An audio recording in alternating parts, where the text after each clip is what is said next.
Mga viewers, kain po tayo ng ng duhat.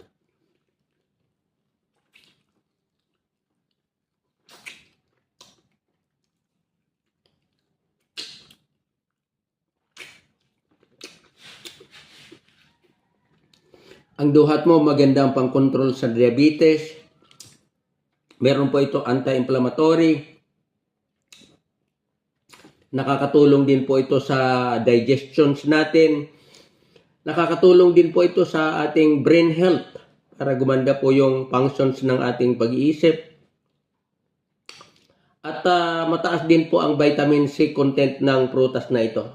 Kaya ugaliin po natin itong kumain o sanayin natin na kumain. Lalo na po yung ating mga bata. Turuan po natin kumain ng mga prutas, lalo na itong duhat.